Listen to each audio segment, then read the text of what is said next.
LifeWave has the opportunity to create a new way of direct selling that maybe has not been thought of before. And this is with the emphasis on innovation, creating new technology, being a world leader in a specific area, and how that is going to perpetuate the industry and the opportunities moving forward. Welcome to Built to Last, a podcast from Direct Selling News, putting the spotlight on the best companies in the channel. I'm Rob Sperry, and today we're featuring LifeWave, a company that's redefining wellness through innovative health technology backed by science. Joining me are two remarkable leaders, LifeWave founder and CEO David Schmidt and President Meredith Burkich. David is the inventor behind LifeWave's patented phototherapy technology and the visionary who launched the company in 2004. With more than 200 patents and a deep background in science and engineering, he leads LifeWave's product innovation and long-term strategy. Meredith brings more than 2 decades of executive leadership in direct selling, guiding fast growth organizations with a people-first philosophy. As president of LifeWave, she's focused on scaling the company's infrastructure and enhancing both the brand partner and customer experience around the world. In today's conversation, we'll explore what makes LifeWave's opportunity model, leadership, culture, and field support systems stand out, and how they've achieved such extraordinary growth. Let's dive in.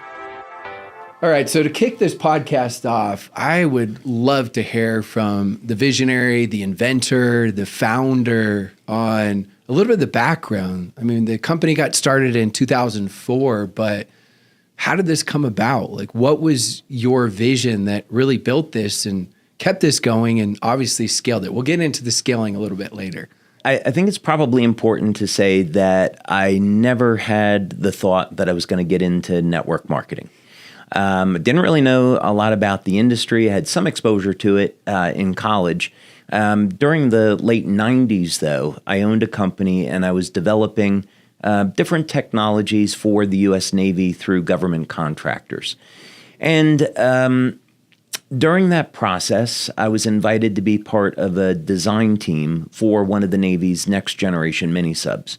So I took a look at the program and I thought, okay, maybe I can come up with a way to help improve crew survivability, so I'll get to work on this. And what I learned about the mission profiles is that people were going to be having to stay awake for 30 hours, 60 hours at a time.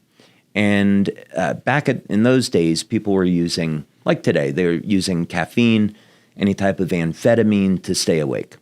So I've always been interested in health, and I thought this would be a good opportunity to take a approach to this that maybe didn't rely on a drug. Maybe we could find a non-drug way to do this.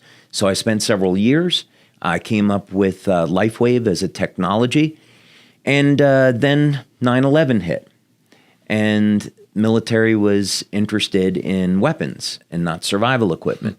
So I had a family to support.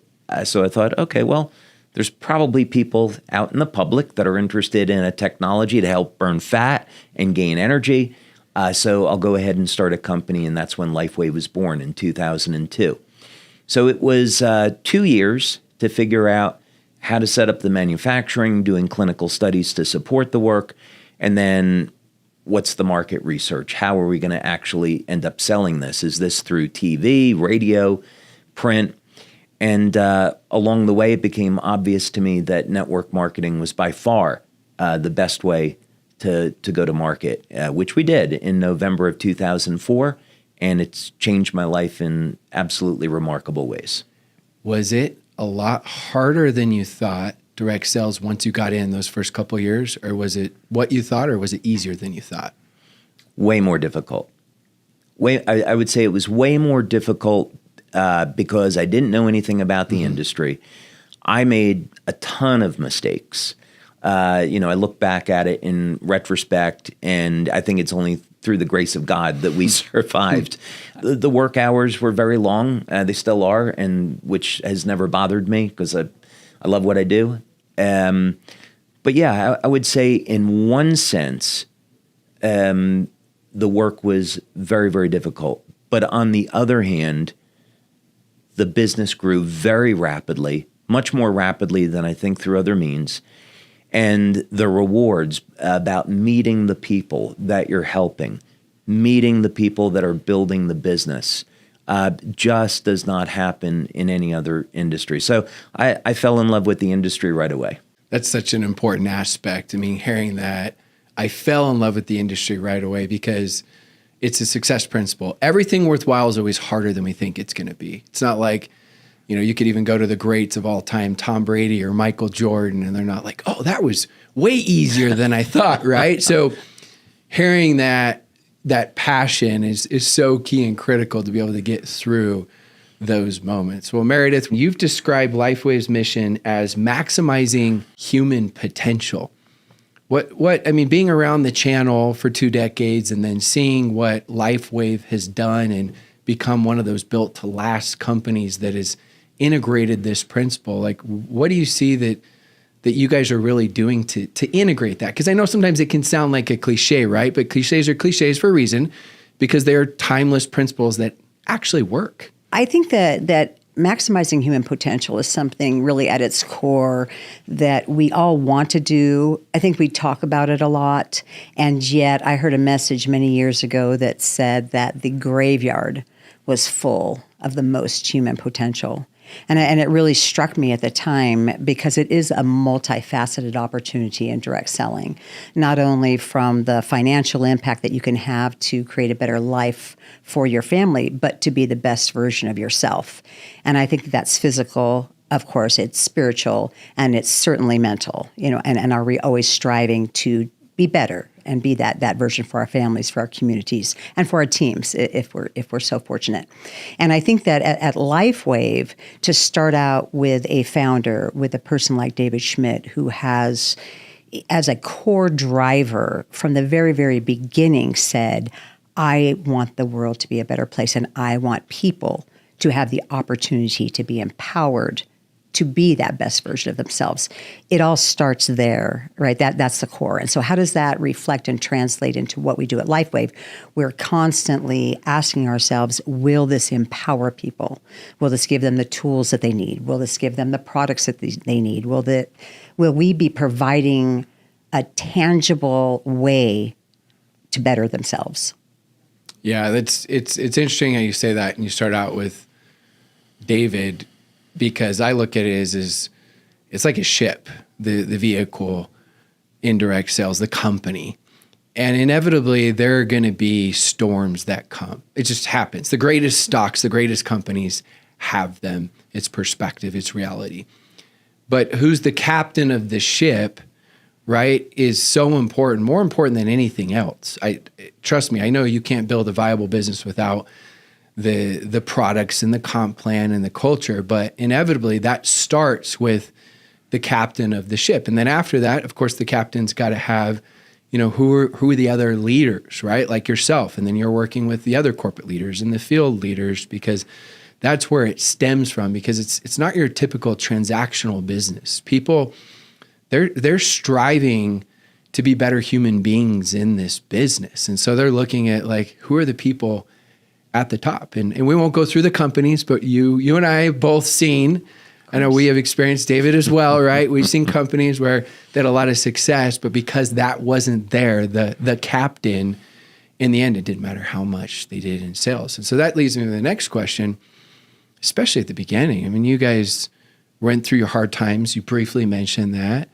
I'm guessing underfunded at times where I don't know, I'm guessing where it actually wasn't that. Okay. No, actually, our challenges occurred in 2006 and 2016. So for perspective, November of 2004, our first month doing sales, we did $500,000 in sales. 2005, we did about $17 million in sales. Wow. So we were off to a great start as a new company. 2006, we started to experience a number of challenges, but it was in October of 2006 that we were the victim of a credit card scam. So we had somebody in Europe that was buying credit cards through Russia. They were placing fake orders. We had about $1 million or so worth of fake orders go through. We had paid commissions on it. And that was an unbelievable disruption in the business. And 2007, we went month by month. We lost about half of our distributors because of that. So we went month by month in 2007, not really knowing if we were going to make it. Did the leaders sense that as well? That you weren't maybe going to make it, or was that just more behind the scenes, kept private? The leaders certainly knew Okay. that the company was having its challenges. Yeah. They didn't know, I think, how bad it was. In just a week before Christmas, I emptied my bank account to make payroll.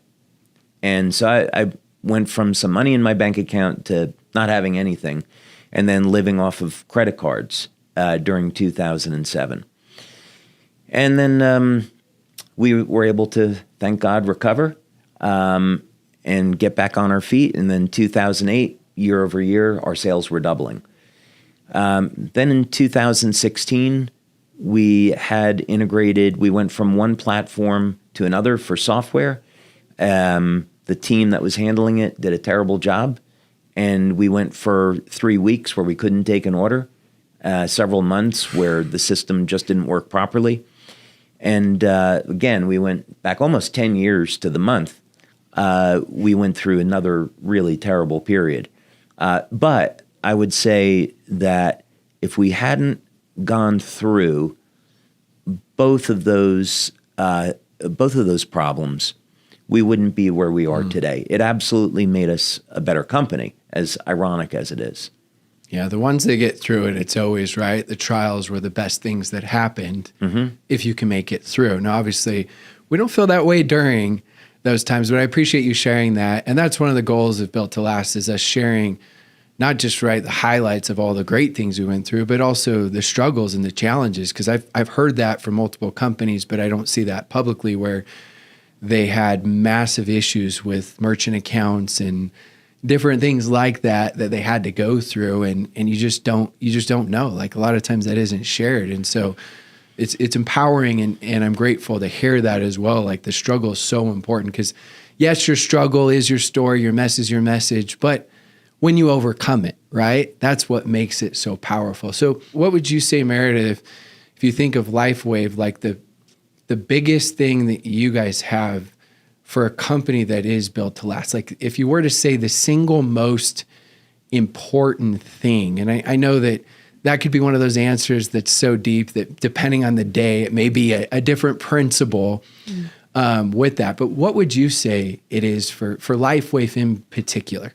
I think ongoing innovation is the key to that success that you're talking about, that sustainable future, that legacy build. And because David represents that innovation, because it really is an inventor at the helm here that is steering the direction of the company, it is much more important for us to have him in the front of the room, because the story that he tells and how he unveils the latest project, how he describes how it's going to change the world and make a difference in lives, really can only be delivered by the inventor himself. And that's why we can't get enough of David Schmidt on stage. And neither can our brand partners. They just want more David, and we're happy to make sure that we deliver that. So what would you say for you, like having a key to have a company that is going to be sustainable and be around?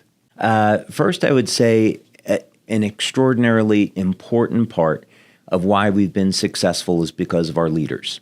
And what's interesting is that over the years, like all of us, we've met many, many different types of people that get involved with the industry.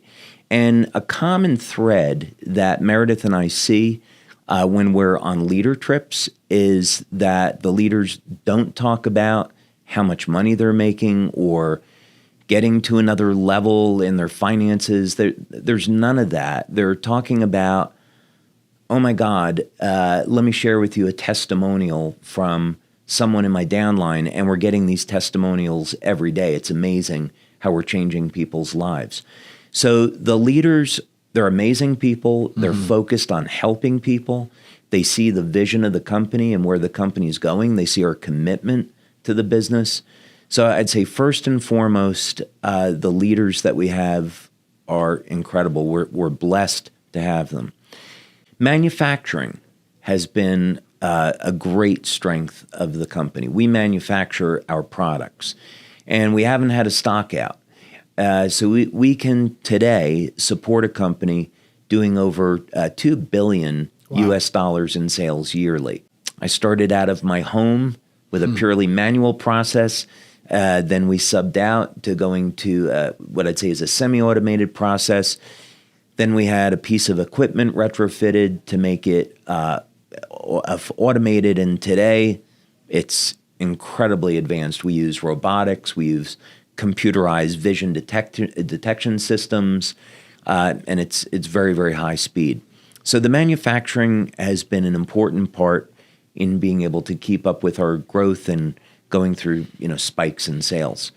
The innovation, as Meredith said, is incredibly important, and it's something that I would recommend to any company in the channel, is that as we look at the trends of where things are going with AI and Amazon and online sales and where they've been, is that unless companies have a strategic edge, they may not survive, no matter how good the compensation plan is or their marketing. So I would definitely encourage owners to be thinking about investing in innovation, and our model of looking out what's going to be around 10, 20 years from now. How do we develop these technologies? How can we patent them, manufacture them? Those are all incredibly important decisions and actions. So at the end of the day, our brand partners know that they can only get our products through LifeWave, and we're completely committed to the channel.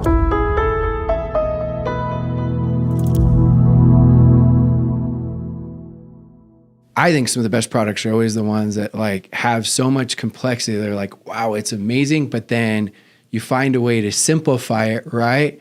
So oh yeah, I get it. You have your X39 patch, and we're talking a lot about innovation, and I'd love to learn more. Well, in terms of complexity, it's interesting you say that, because the patch on that level, as far as a technology, is a nanoscale organic array that's designed to be an optical filter using stereoisomers. They create a phenomenon known as circular polarization of light, and this allows the device to open up a communication channel between the device, the skin, and ultimately the receptors in the body. So it's technically complicated, but it's been simplified in such a way that anybody could use it, and takes 10 seconds to apply, and you get the benefits all day. But in simplistic terms, the LifeWave patch technology takes advantage of the fact that ultimately human beings are powered by light, which means if you can take any human, plant, animal cell, put it in a room that's completely dark. We use a device called a photomultiplier tube, and you can detect very minute photons. They're called biophotons because they're coming from living systems, coming off of those cells. And these pulses of light are so coherent, they resemble laser light. And the reason why all living systems have this light is that they initiate thousands of different biochemical reactions within the cell. So ultimately, as Robert Becker said in the late 60s, it's the electrical systems of the body that control the biochemistry, but here now more refined today, we would really say it's the light that's emitted from the cells that controls the biochemistry.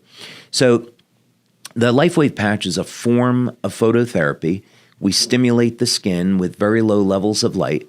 This activates receptors in the cell.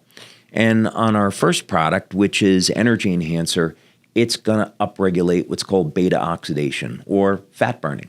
So you wear the energy patches, and we can analytically demonstrate through blood, urine, saliva testing, bioelectrical testing, that that's exactly what happens. A 23% increase in fat burning from applying Energy Enhancer.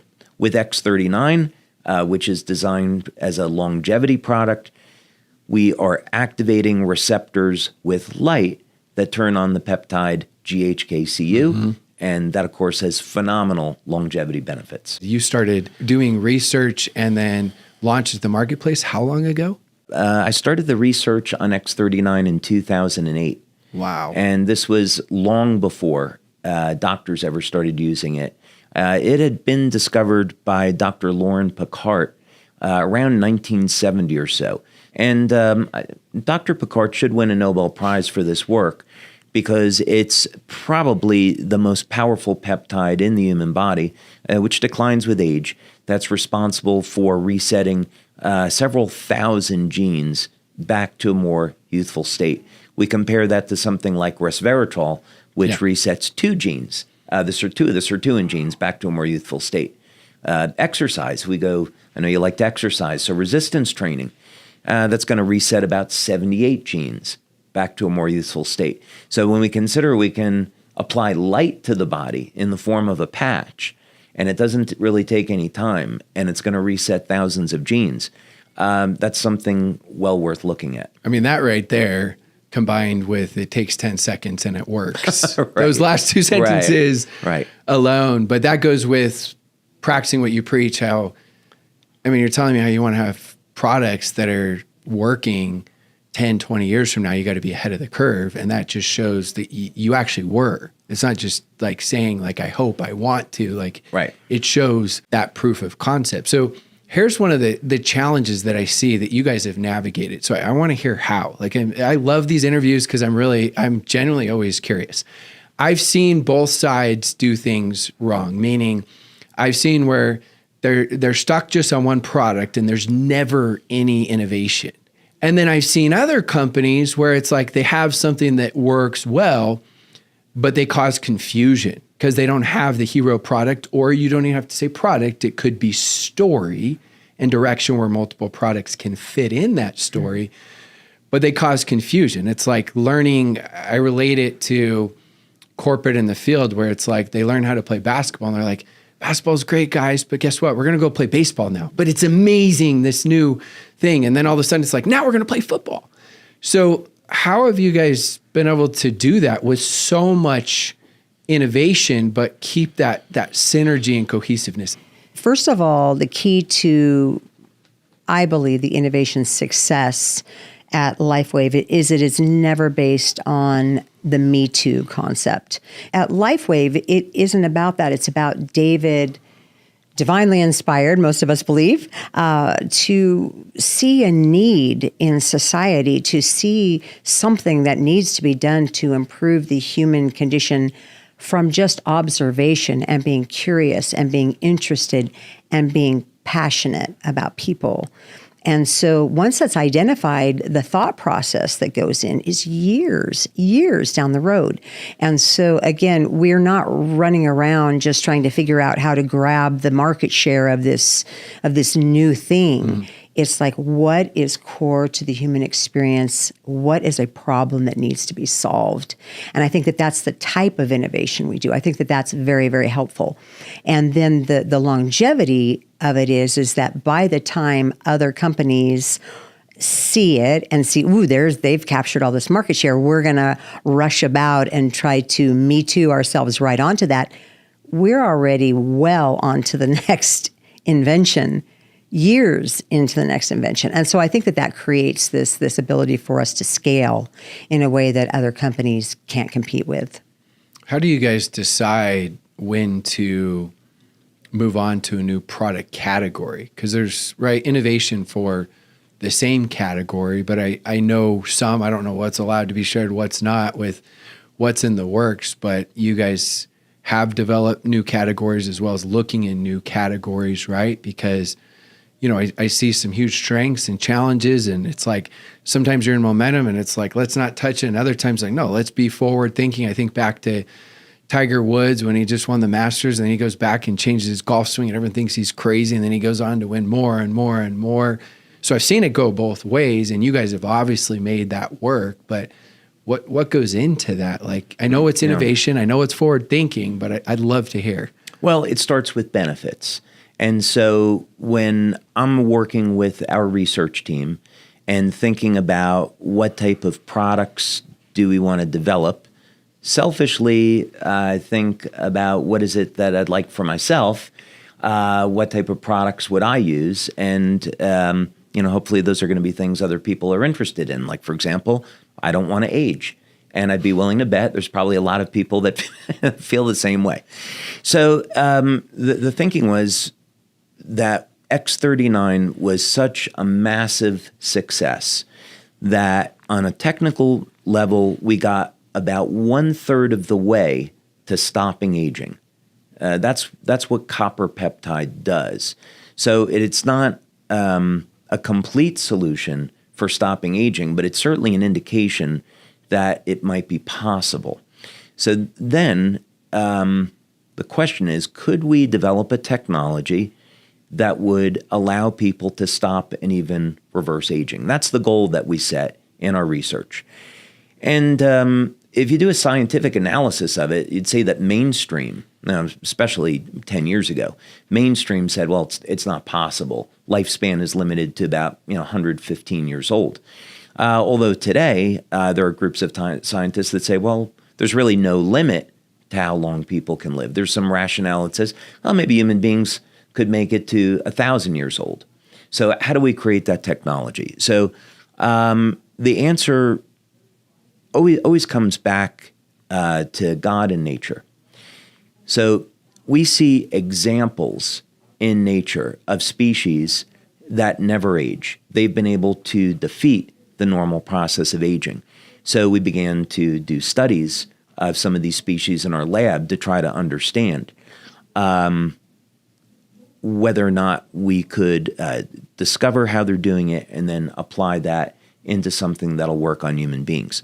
But that's how we develop the products with that kind of thinking, is going down a path that few people go down or don't think is possible, and then end up developing technology, patenting it. And by the time we get that technology to market, we're already several years into the next thing. Are you testing it with leaders, with corporate executives, like clinical studies, all of it, some of it? So we've already completed 6 clinical studies on human beings. Wow. And those studies have involved blood testing, urine testing. The urine testing has been extraordinary in terms of what we find, what's going on in the body. We use something called a physio suite. So we look at heart rate variability. We look at EEG. We use a biowell, biopulsar, bright field, dark field microscopy, a whole suite of different analytical devices so we can really understand what effect this is having on people. And then after that, then we say, okay, we'll finally let leaders try it, which they have recently. And the exciting thing about this technology is that it is the next generation of light therapy.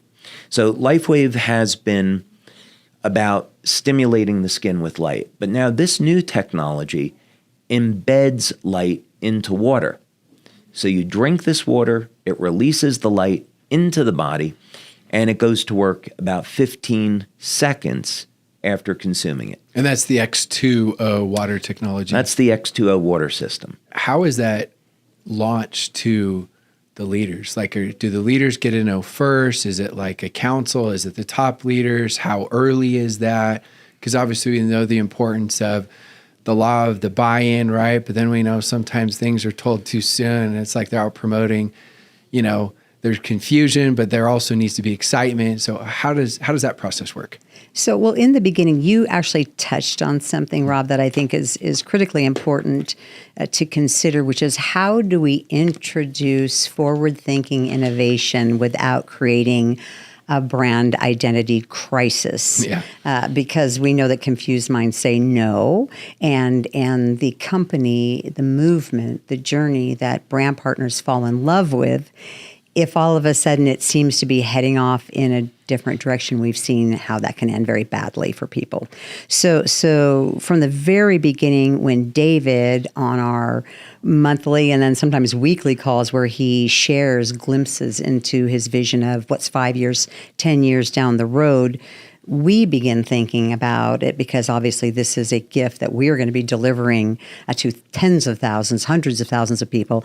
How are we going to position this product to tie into the light, to tie it into that age reversal? How does this work? And then what we do is we usually put together a focus group, and David's very active in participating with those focus groups, usually the most influential leaders, so that they feel from the very beginning, because you know, and I know, we all know that buy-in is king, and we need that, to access the power of the network. And then offer an opportunity for people to earn the actual technology. So in this case, this is a $6,000 retail priced product. This is not an inexpensive product. Yes. So by offering them a promotion that, say, in our case, 30 people in the Americas earned, I think, 15 people in Europe and another 20 or so in Asia Pacific, they have an opportunity to become part of the beta. And so that's really where we are right now. As a matter of fact, David just hosted a call this last week where we had like 15 people on there giving their testimonials. And the only negative of the testimonials was how they were dealing with the foot traffic of all of the people that were constantly ringing their doorbell, trying to beat in a way to come in and try the water. If you can imagine, with our patches, we got to the level that we're at today by delivering light outside the body in a small area. Imagine what's going to happen if we're delivering light inside the body throughout the entire body. And you can start feeling those benefits in 15 seconds. That's pretty world-changing. And it makes a difference in people's lives, and it happens very, very quickly.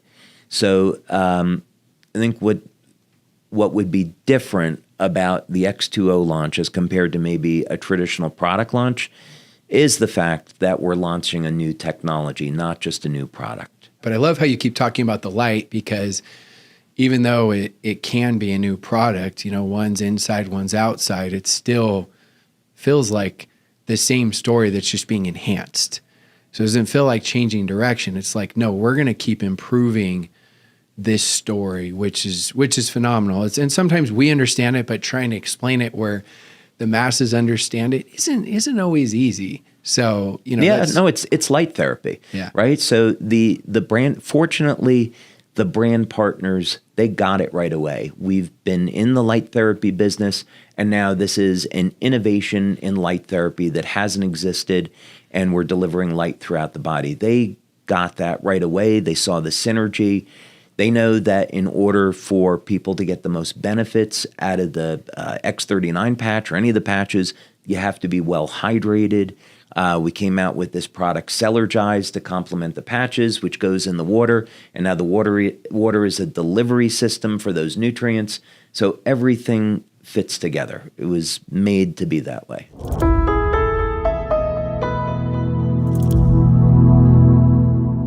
I want to talk about the opportunity now, because going from, 2002 of this idea, 2004, let's launch this, to 2004, right? You go, yes, you have challenges, but it goes like really, really well, gets to 18 million. 2006, we've got the challenges. 2016, some more challenges, but that becomes a strength. And then all of a sudden, I'm looking here, 2018 to 2024, 30 times growth, win the Bravo Award for most year-over-year growth for the top 100 companies. What happened? I know that could be hours and hours, but what? That's not normal. And obviously there's a foundation built, but what happened? I had spent 10 years and invested $4.3 million into stem cell research. And this is, again, part of this forward thinking. And so when X39 was born, I began to think about and speak with our marketing team that we're not releasing another patch product. This is the third phase of release in our company. So I knew we needed to separate this for the opportunity from everything else we had done before to create a very specific dividing line. So the way that I positioned it with the marketing team was, think of Energy Enhancer, Ice Wave, Silent Nights, those products as being lifestyle products. That's what we started with. And then the second phase of the company was all about anti-aging. So now we're entering the third phase of the company, and this is all about stem cells and regeneration. And the timing happened to be just perfect. The closest comparison that we had was a stem cell injection.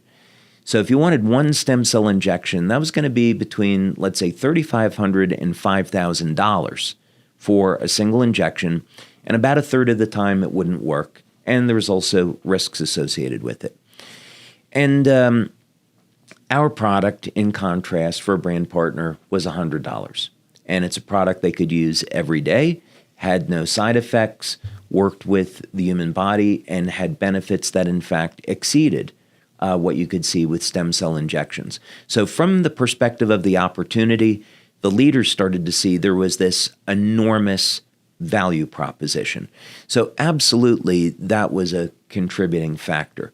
But one thing that we did, I think, really, really well, which could be a good, marketing lesson, is we didn't make it available for sale in the initial 6 months. What we did was we said, okay, first we're going to give samples to our leaders to use gratis.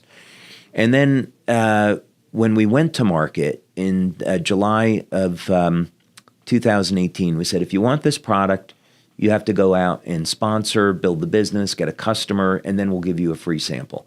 And we started getting in a crazy number of testimonials. We built excitement. We were never selling the product, and sales were going up.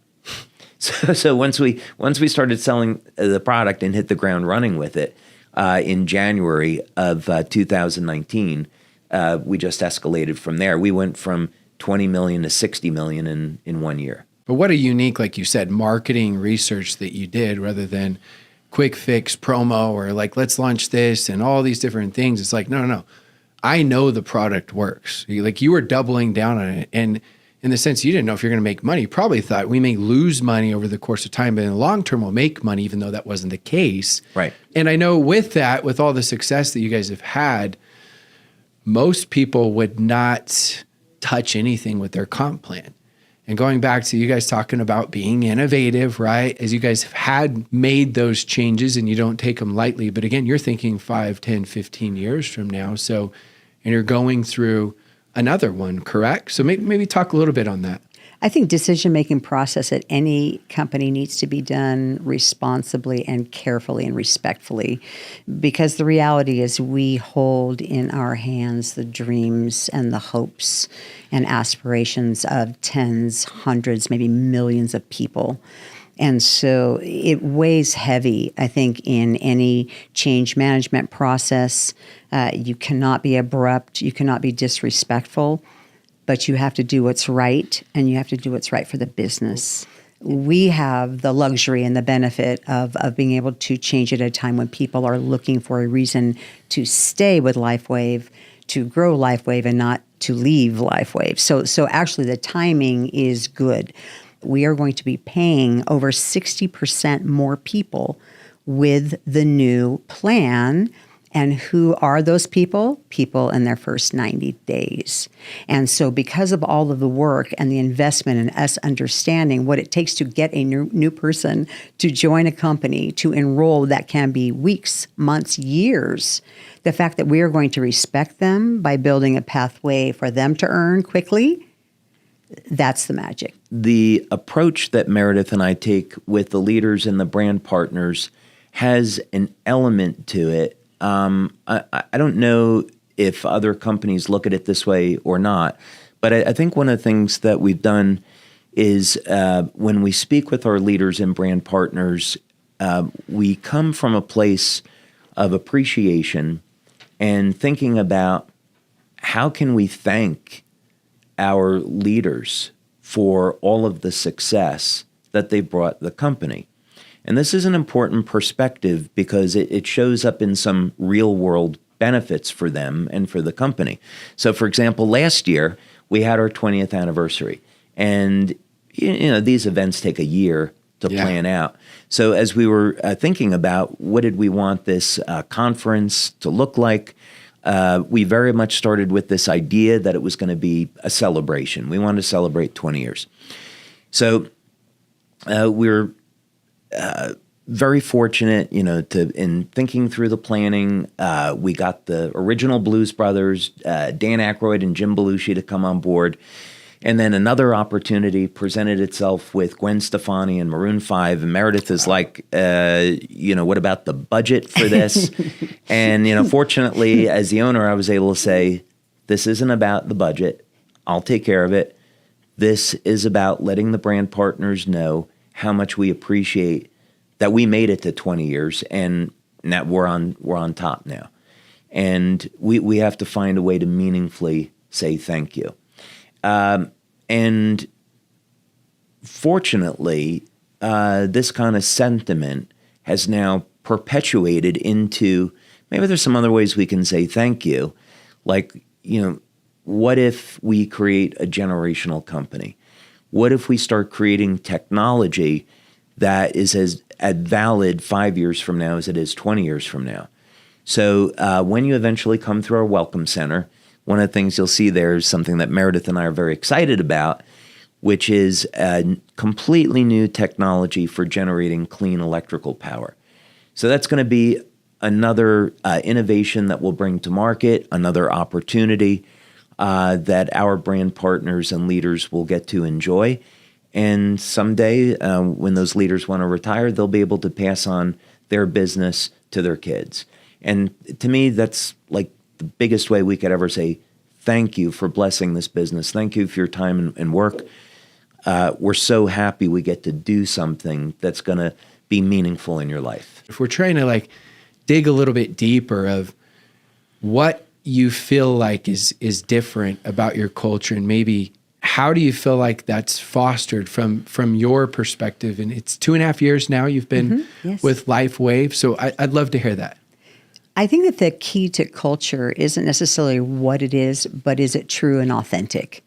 And do you live it? Because certainly we've seen a lot of companies. I remember when servant leadership was all the rage and everybody was talking about it. And of course, it's amazing, Greenleaf. And I mean, it's an incredible movement. However, a lot of people would speak it and not live it.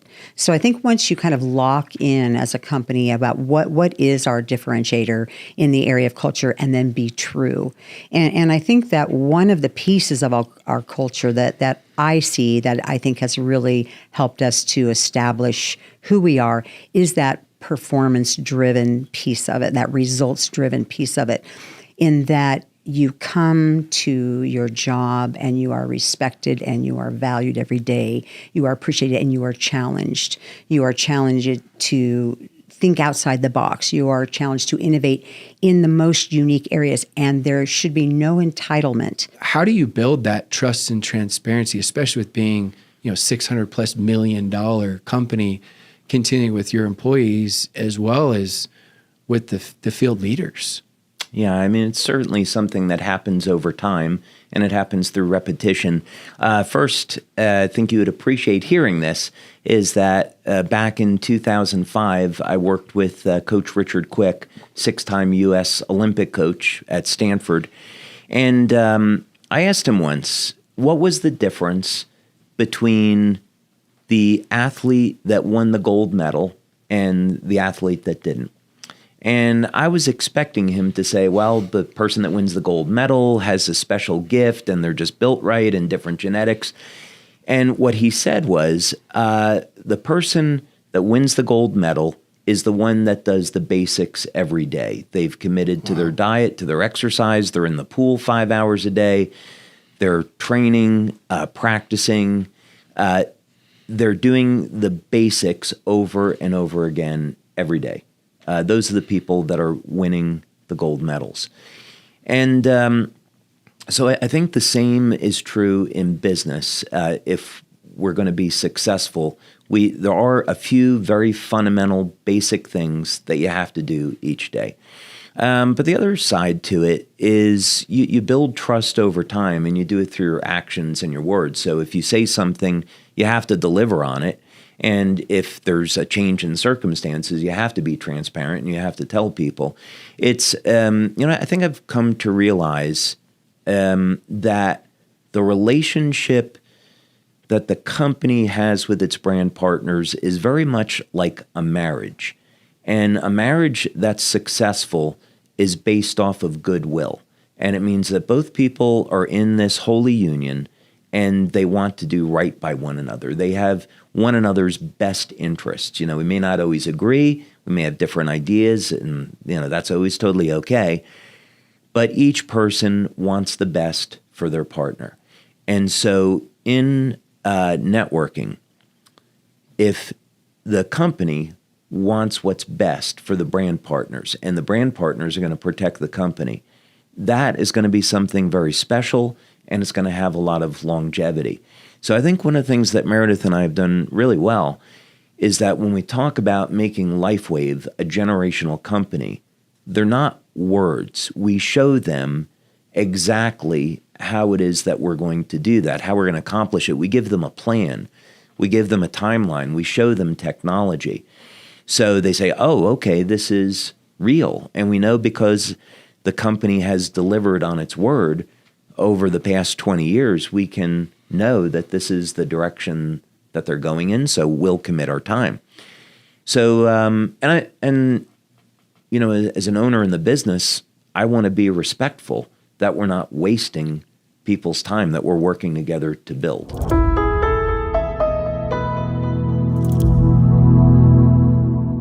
Segueing into some of the stuff that was earlier mentioned by you with AI and Meredith alluding to some of this stuff for later, and you talking about like the importance of leveraging AI, what it will replace, what it won't replace. I mean, that's a hot topic right now.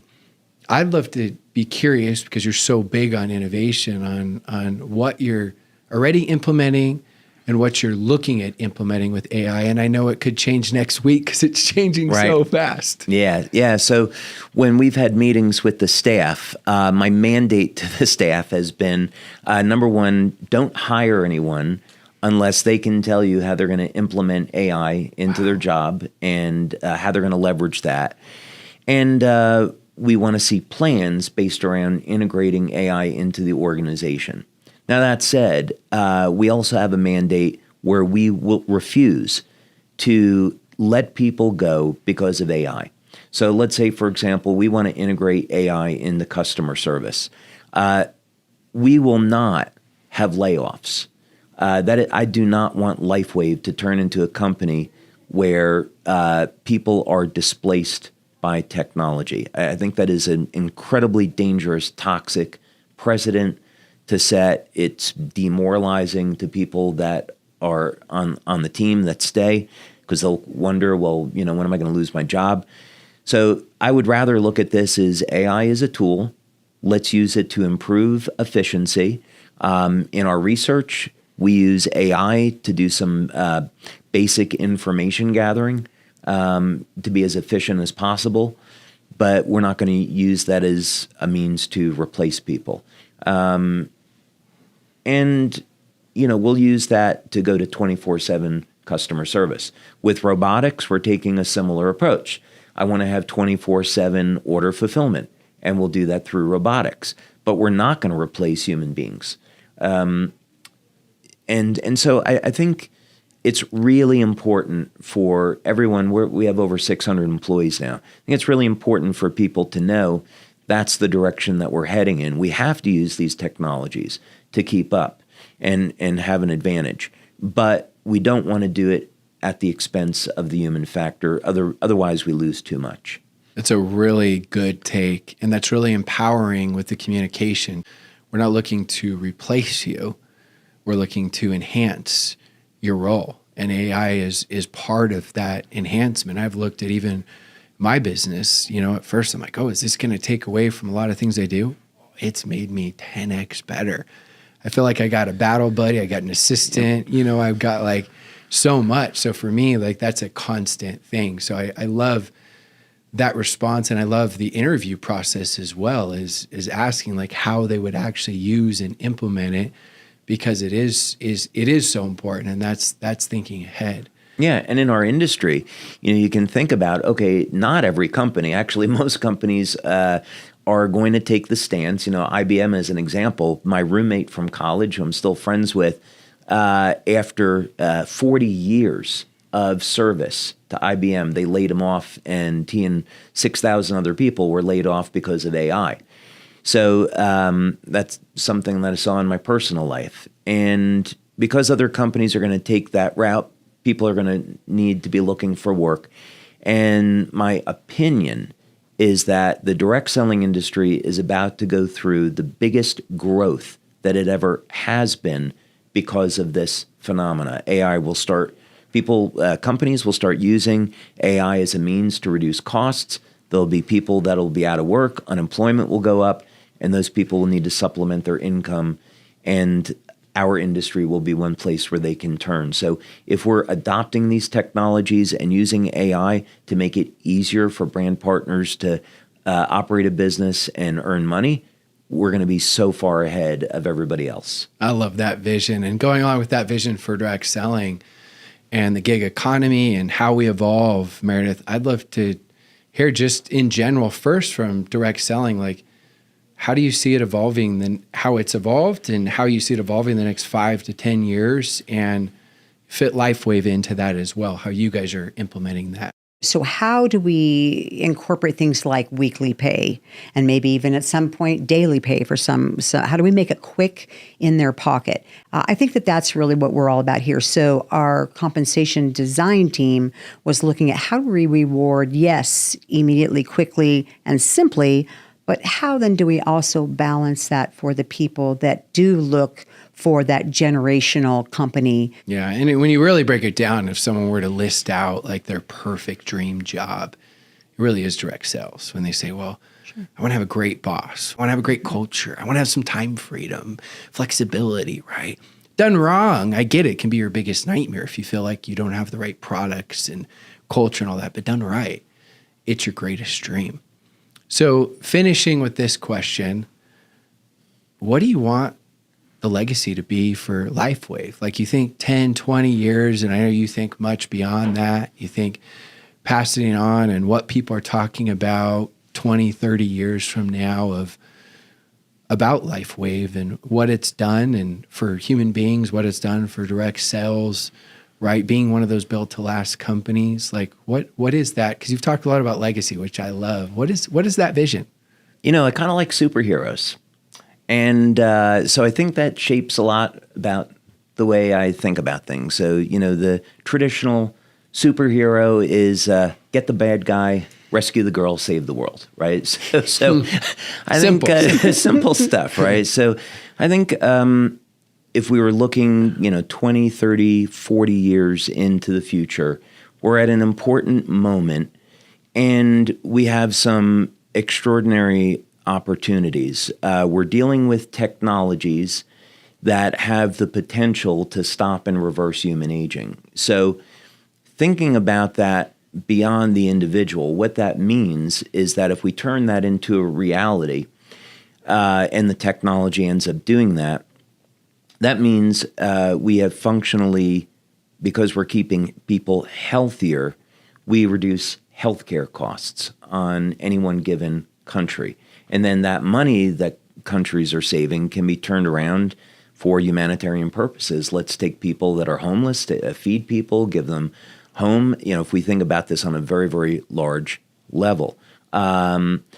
So the technology has some very, very far-reaching consequences. It also means that when people are getting into their 60s, 70s, 80s, now, maybe they're functioning like someone in their 30s and 40s, and they're productive. They're no longer a burden on society. And that's also an enormous benefit. So that technology has the ability to change society in a very, very dramatic way. The power generation technology that we're talking about, the ability to generate energy in a completely different way that's clean, healthy for the planet, to make people energy independent. The unit generates 20 kilowatts of power, which means not only do you get rid of your electric bill, but you make money every month off the grid. So 10, 20, 30 years from now, what that means is we've played a role in making the planet a cleaner place. We gave people a business that is recession-proof because we need power every single day. And maybe we've helped to reduce using fossil fuels and contributing to CO2 in the environment, and that's had a meaningful impact on our environment, and we've created a sustainable future. So I'm much more interested in leaving a legacy about making the world a better place than the one that I came into. That's what I would like. I always say good leaders have vision, great leaders give vision. And that's an incredible vision. And when you look at this profession, a lot get in for the money or for the products. But then they see with that, which are very important, an even bigger vision, which you just cast of some of those end results of what it can do, not just for you, but for the world, for humanity, it's very, very moving. That helps create that culture, that helps create that community, that helps create that loyalty where it becomes just so much bigger. So I appreciate you for sharing that, David. I appreciate you, Meredith. I appreciate both of you for taking the time and being willing to share some of your vulnerabilities, right? Things you've gone through, as well as many of your successes, because I really do know that there's so many little things that will give ideas to so many companies in this profession so that we can grow, because it is true that collaboration is the new competition. So thank you so much to both of you. We all appreciate it tremendously.